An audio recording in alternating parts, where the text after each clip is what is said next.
Senator Abaribe has lamented over the marginalization of the Igbo ethnic groups in Nigeria and wants the injustice against the Igbos to stop. Senator Abaribe, a senator representing Abia South constituency, has argued that the Igbo people in Nigeria's southeast region face a strong marginalization, specifically in government representation. He made a statement during an interview with Arise TV. He emphasized that while some regions receive multiple ministers, the southeast is limited to only the constitutional minimum, creating a perception of inequality and injustice. Senator Abaribe, during an interview with Arise TV, made so many statements. First, he criticized Nigerians for marginalizing the Igbos. Since Nigeria got independence, the Igbos have been marginalized till this very day. He stated that ever since the Nigerian Civil War of 1967 to 1970 ended, the Igbos have been marginalized in all angles, both economically, politically, and socially. Senator Abaribe, while receiving an interview from Arise TV, stated that the injustice on the Igbos should stop, that the marginalization on the Igbos has become too much, and that is why the IPOB are clamoring for an independent state. He emphasized that while some regions receive multiple ministers, the Southeast is only limited to the constitutional minimum, thereby creating a perception of inequality and injustice. In the Senate, there are only few Igbos in the Senate. The same thing is applicable in the House of Representatives, and there are only 5 governors, Igbo governors, in the whole of Nigeria. He stated that the government should have created more states to accommodate the Igbos so that they can be recognized in the country. It is because of this inequality, it is because of this injustice, it is because of this marginalization that the Igbos feel rejected, feel neglected. And that is why they are clamoring for an independent state of Biafra. That had it been the Igbos were treated like every other Nigerian, there wouldn't have been anything like IPOB. That it is because of the maltreatment and marginalization of the Igbos that gave birth to IPOB, and that is why the IPOB are clamoring for an independent state. They are fighting to secede out from Nigeria and form a new government of Biafran origin. Senator Abaribe also stresses that the Igbo people are not asking for special treatment, but rather they are asking for fairness in government appointments and development initiatives. He urges that each region should be treated equally in line with the constitutional mandate for balanced federal representation. According to Senator Abaribe, he stated that the Igbos have been discriminated and also disenfranchised in Nigeria. That after the Biafran War, no Igbo man has become president in Nigeria, and no Igbo man has held a very powerful appointment in Nigeria. He stated that the Igbos are being marginalized, discriminated, and there's so many injustice melted on the Igbos. That is why they feel rejected. They feel as if they are not accepted in Nigeria. And that is the major reason for defecting out from Nigeria. That if the Igbos are treated the same way other ethnic groups are treated in Nigeria, there would have been a united Nigeria. But for the fact that the Igbos are being discriminated, the Igbos are being marginalized, for the fact there's so many injustice melted on the Igbos have decided to leave Nigeria because they felt rejected, they felt unaccepted in Nigeria. He criticizes the Nigerian government excessive spending, arguing that with Nigerians' high debt and inflation, the cost of governance needs to be reduced rather than increased. Senator Abaribe notes that the government's failure to address economic fundamentals exacerbates hardships across the country. He stated that if the Nigerian government does not stop borrowing, if they do not stop borrowing, it will affect the economy of the country and lead to more hardship. Nigeria government under the leadership of Bola Ahmed Tinubu has been borrowing money from different countries. What they are using the money to do, nobody knows. Before you know, you hear that the Nigerian government have borrowed over $50 billion from World Bank, or they have borrowed $30 billion from China. And that is why the debt in Nigeria is increasing. And this is affecting the Nigerian currency and also affecting living condition in Nigeria. Because right now, there is so much hardship in Nigeria. Price of goods are going up every single day. And the government are not even bothered about a common man. They are only thinking about their selves, how they are going to add more money to their pockets. So that is what we call greediness. So Senator Onyenaya Abaribe is cautioning the Nigerian government headed by Ahmed Tinubu to stop borrowing excessively and stop spending recklessly. That this excessive borrowing and spending is having a negative impact on the Nigerian economy, because the consequences is going to be very high. Nigerians are already suffering due to hardship, inflation, and so on and so forth. That the government should not add more pain to the sufferings of Nigerians. Senator Abaribe also highlights that fear rather than genuine support for groups like IPOB is driving compliance with sit-at-home orders.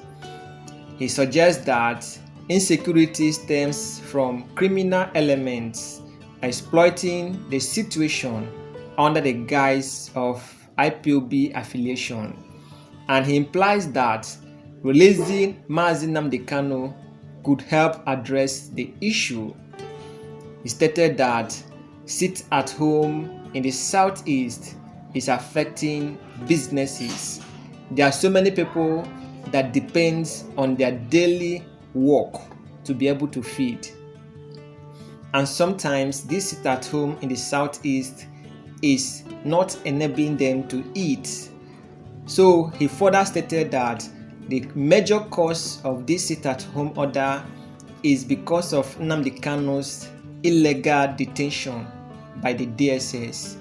Nnamdi Kanu is the leader of the indigenous people of Biafra, IPOB, and he was illegally kidnapped in Kenya and brought to Nigeria. And since then, he has been in detention at the DSS dungeon, awaiting trial.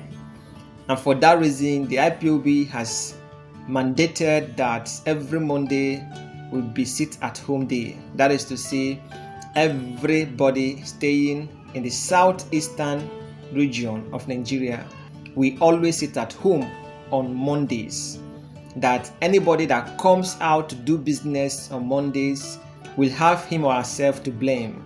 They made the order very clearly that every Monday has been declared a public holiday, that is sit at home, for every Igbos. This is a form of protest against the government to release Mazi Nnamdi Kanu, whom they have held hostage for over 3 years. So Senator Enyinnaya Abaribe is saying that the government should release Nnamdi Kanu because some criminals are now using the detention of Nnamdi Kanu as an excuse to perpetrate evil and cause havoc in Nigeria, most especially in the southeast, where insecurity has become the order of the day. Currently, there is high rate of kidnapping in the southeastern Nigeria. Insecurity in the southeast has entered into another level. So Senator Abaribe is saying that some criminal elements have hijacked the IPOB movement and they are kidnapping people in the southeast using the detention of Nnamdi Kanu as an affiliation to perpetrate their evil. He further stated that if Nnamdi Kanu is released from the DSS dungeon, these criminals will not be able to perfect their criminality.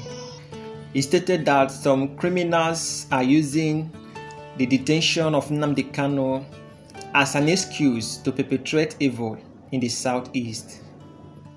And for that reason, the government should do everything possible to release Nnamdi Kanu so that there can be peace in the southeastern Nigeria.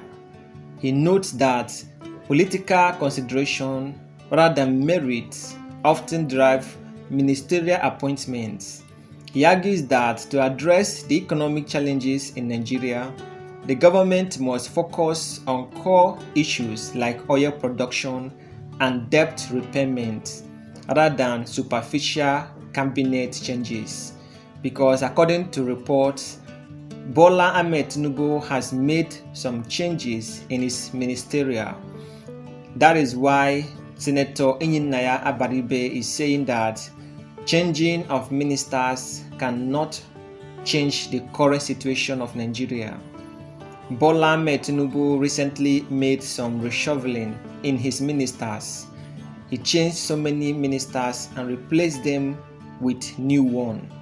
One of the ministers that was replaced is Bianca Ojukwu, the wife of late General Odumegwu Ojukwu, the Biafran hero, who was appointed as the State Minister of Foreign Affairs, and she was meant to oversee every foreign affair issues with Nigeria and other foreign countries.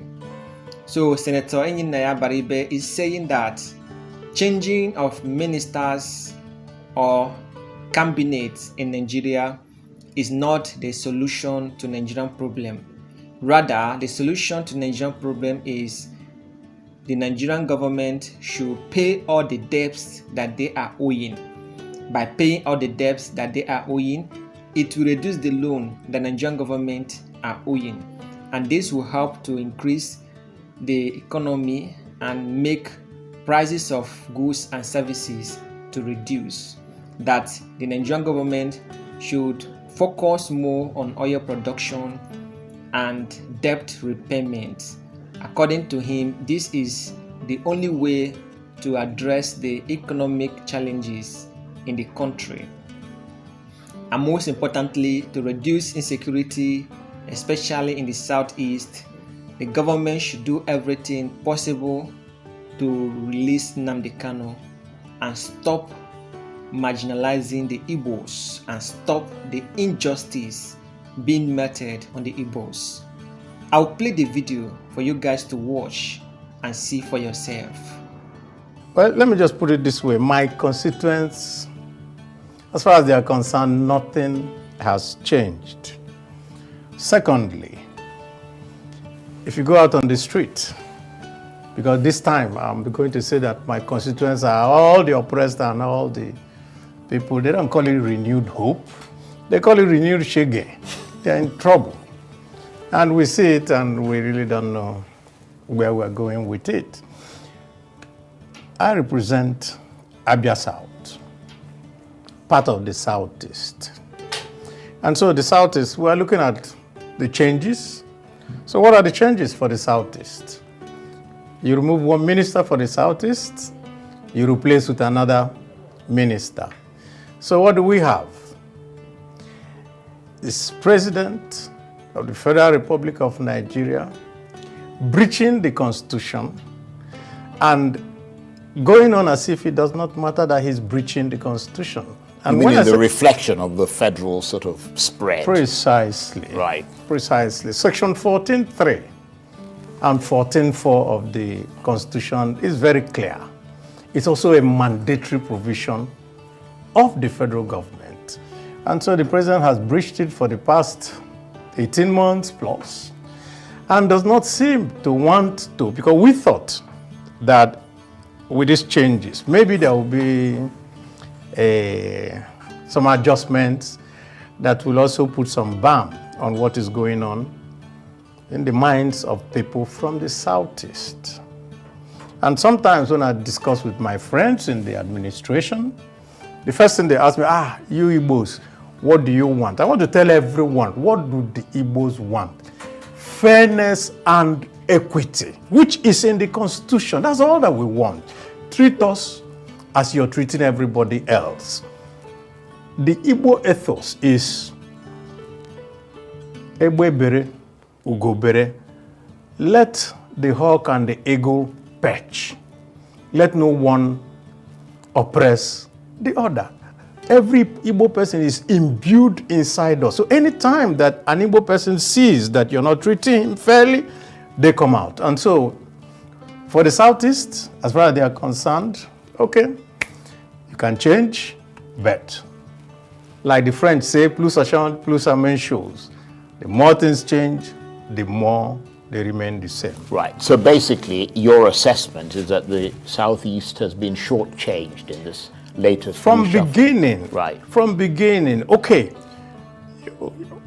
What does the Constitution say? The Constitution says that you have to have one minister per state. Now, from the Obasanjo government, they started having 42 because they have one for zone. But even President Buhari, that did not, as far as we know, have any empathy for the Southeast, still gave one more minister to the Southeast. And so, but what do we have today? Just that 5 for the 5 states of the Southeast. So, when our people say this is renewed shege, that means that we're even worse off than we were before now. And so if you're just going to give us only that thing that the Constitution stipulates for us, yet some zones, there are 6, have 10 ministers, some have 9, some have 7. You want to ask yourself, is it fair? Is it just? Is it equitable? If it's not, then if you now tell us, okay, you're doing well for us, we'll wait for tomorrow. As far as the Southeast is concerned, waiting for Godot. Right. So the issue you have is that it's not whether or not there's one minister from each southeastern state. It's the fact that other states have more ministers. No, not the other states, the zones. Right. We have 6 geopolitical Yes. zones. So you don't treat one geopolitical zone as if it's an appendage of every other one.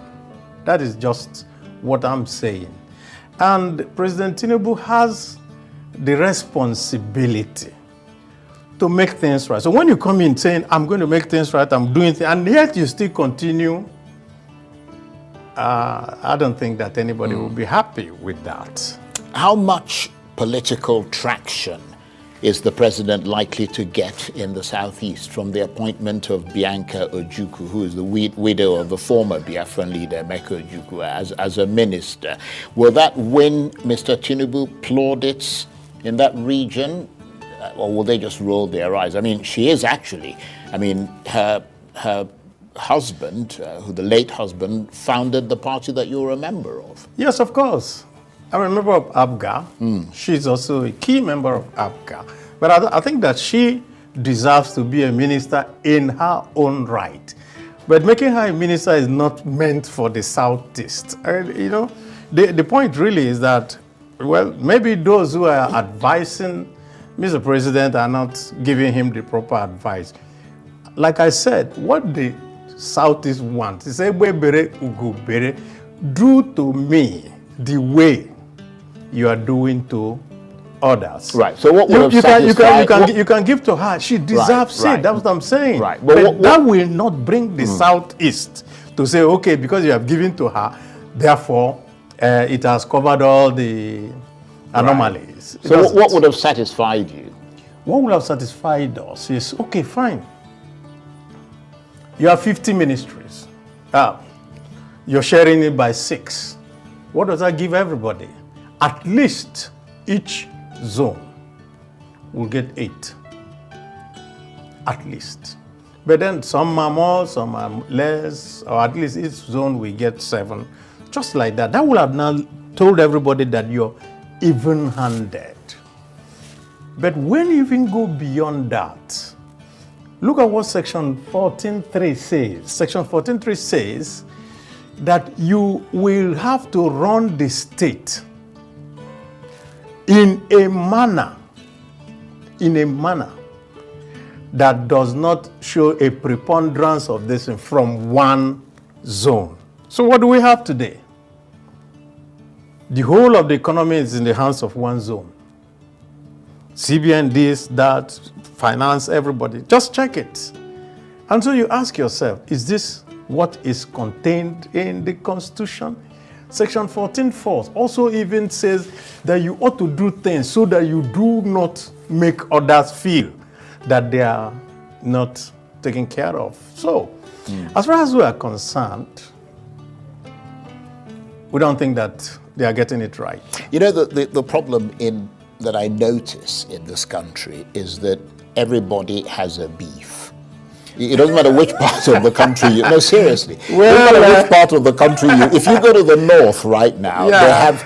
I mean, what you're talking about, how many ministers they got or whatever, is just, as far as I'm concerned, is completely irrelevant. No. You just asked about the minister. I know. I'm dealing with that. But if you come to another area, I will also deal with that. Well, let's go to another area, because, I mean, another area that people have a lot of problems with is the National Assembly, of which you're a member. In fact, you've been a member, that you're one of the, longest serving senators by today's standards. Sure. Or certainly members of the National Assembly. Sure. And for example, Bianca Ojukwu has just been nominated. Her nomination, along with the others, will now move to the Senate where you work for approval. Yes. Or, as some believe, to be rubber stamped, because many Nigerians believe that the National Assembly and the Senate simply rubber stamps everything the president does.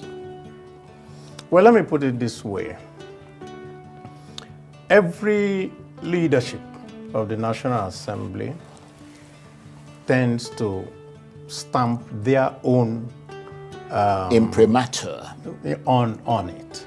And so if the leadership today feels that they need to work closely with the president, then that may be what will seem to be like this. But don't forget one crucial fact. Most of the members of this 10th National Assembly were new.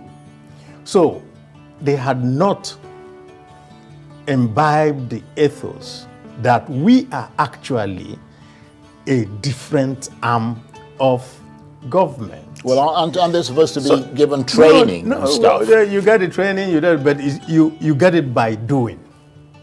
I've stayed there for a very long time.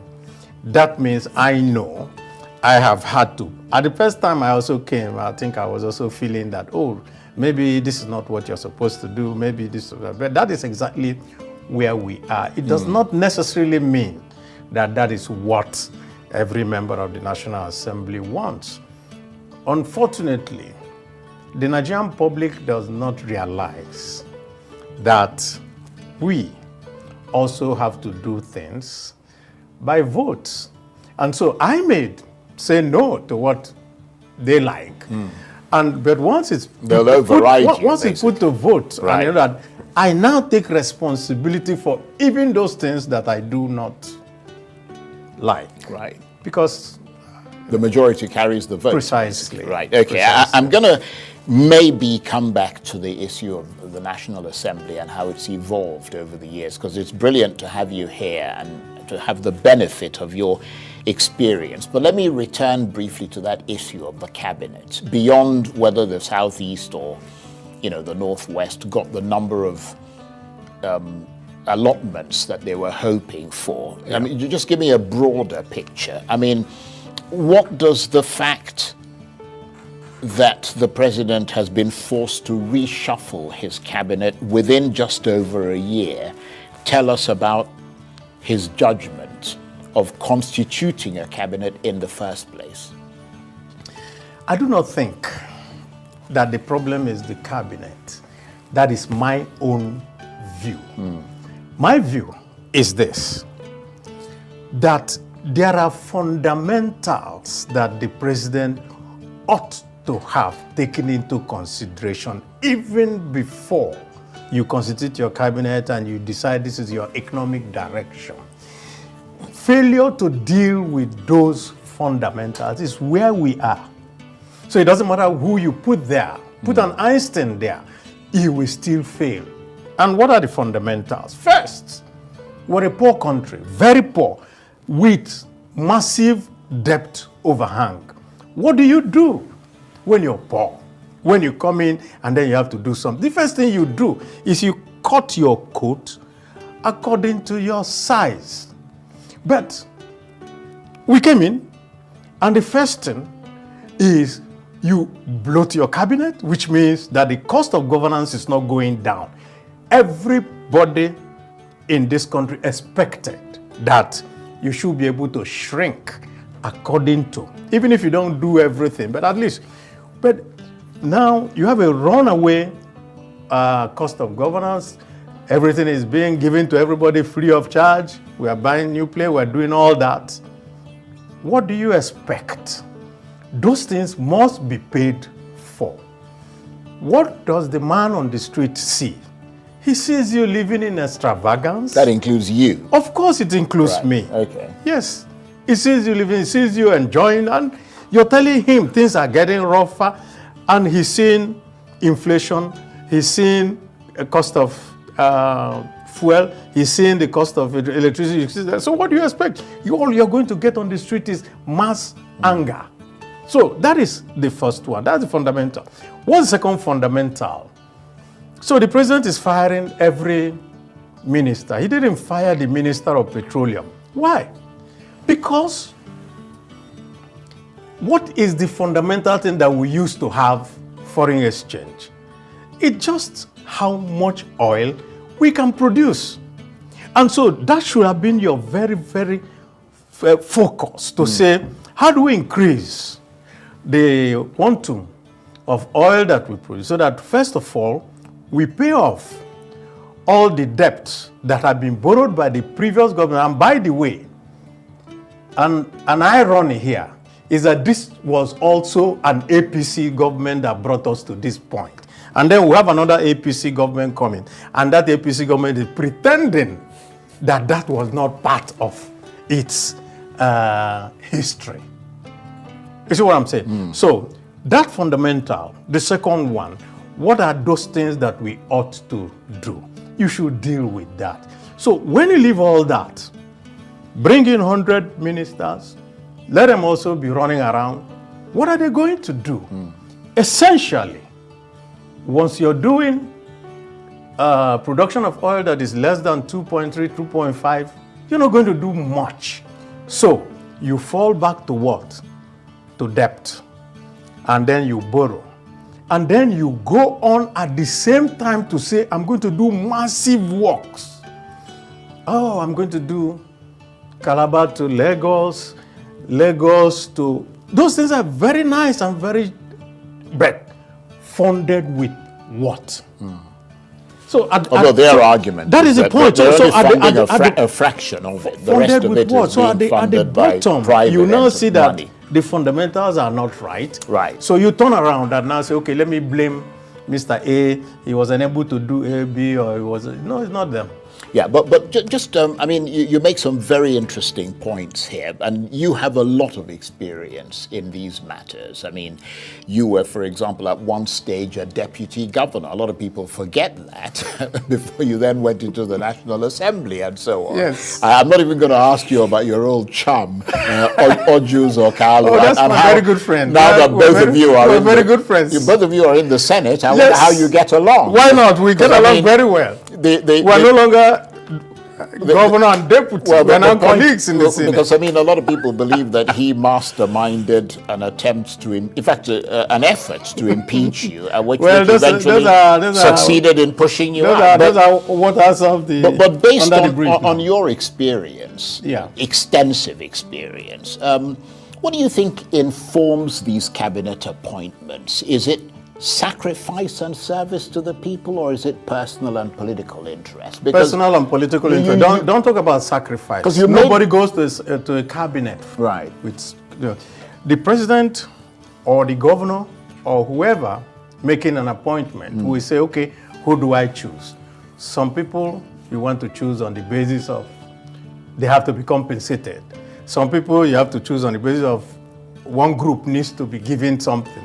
Some people you have to say, okay, I'm going to take this people based on their competence and all that.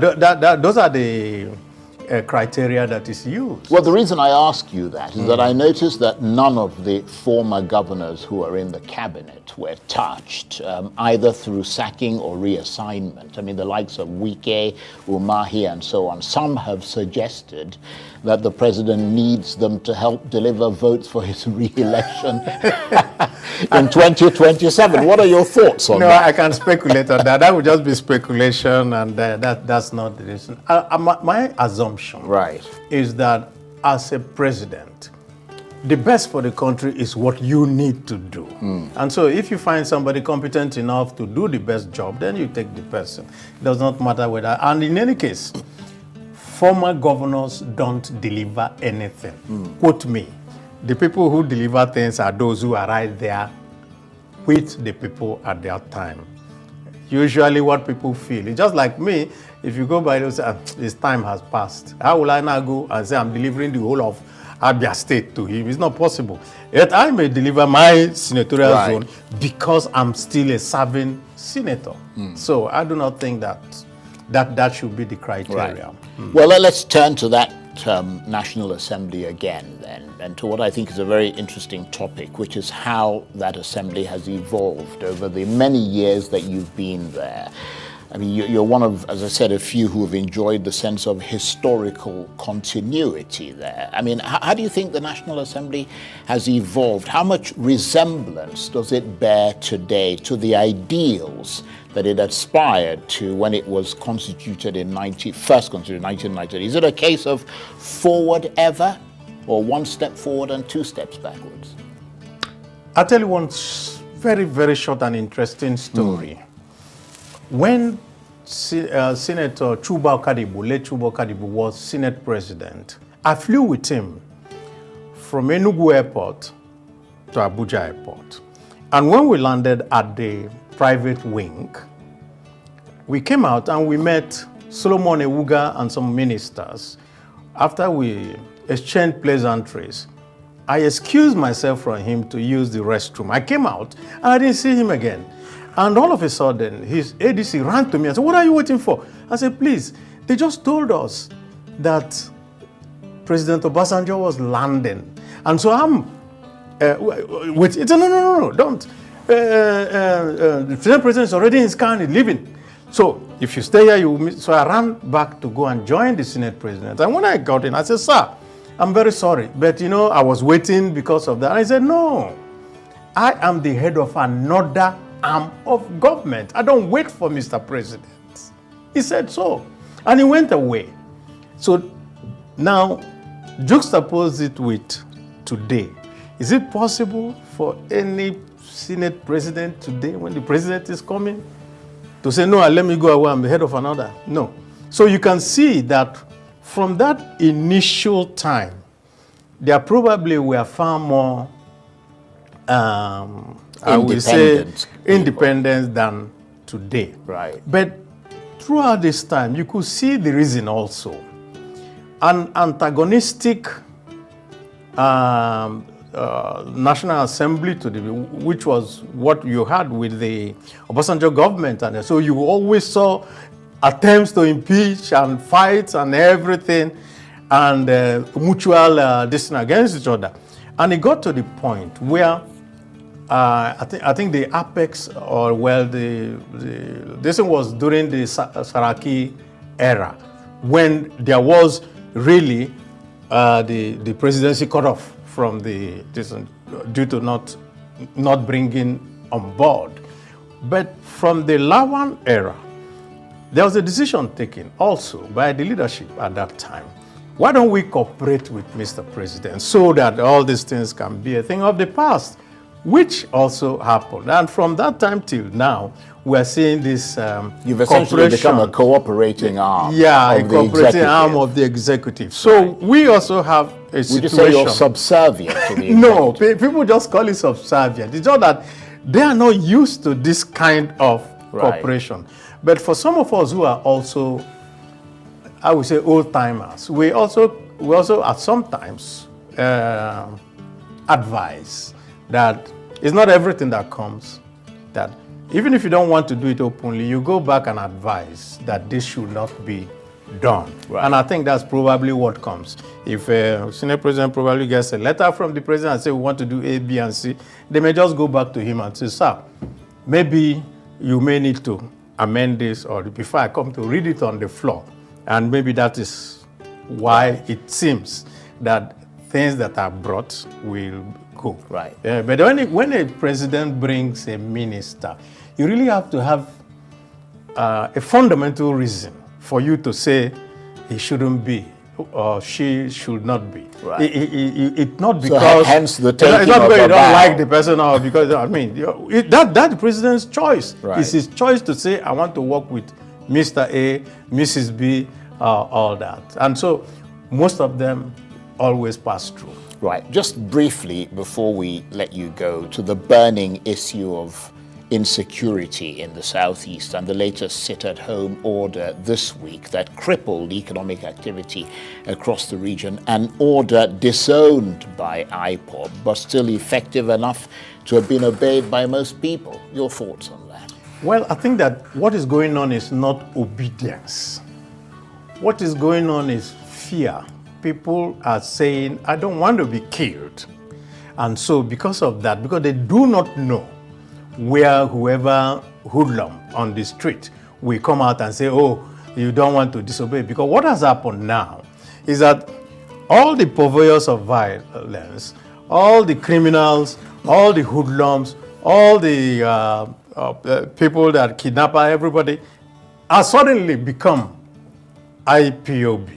So every little thing you catch them, oh, we're IPOB, we're doing that. And they take this type of thing. And then people just simply see that because they're not going to get enough protection, there's no way police or army can cover everywhere. And so what they do is simple. They wait, and when there's a vulnerable place, they just run in there and then they shoot one or two people and then they run away. And you don't want to be the person. So it's not compliance, it is fear. Right. That's all. So that is it. That is the video. You can clearly hear from Senator Abaribe Enyinaya on what he has said about the marginalization and discrimination of the Igbos, that the Nigerian government should do what is necessary so as to have a united Nigeria. Because if they keep on marginalizing and discriminating the Igbos, it will increase more support for the secession, because more Igbos are now supporting the IPOB secession. And if the government continue marginalizing the Igbos, the dream of IPOB will be achieved, which is the secession of Igbos out from Nigeria. So if the Nigerian government do not stop the injustice on the Igbos, the marginalizations on the Igbos, and the unfair treatment of the Igbos, then it is likely that the Igbos will succeed out from Nigeria, because more Igbos are beginning to support the Biafra movement.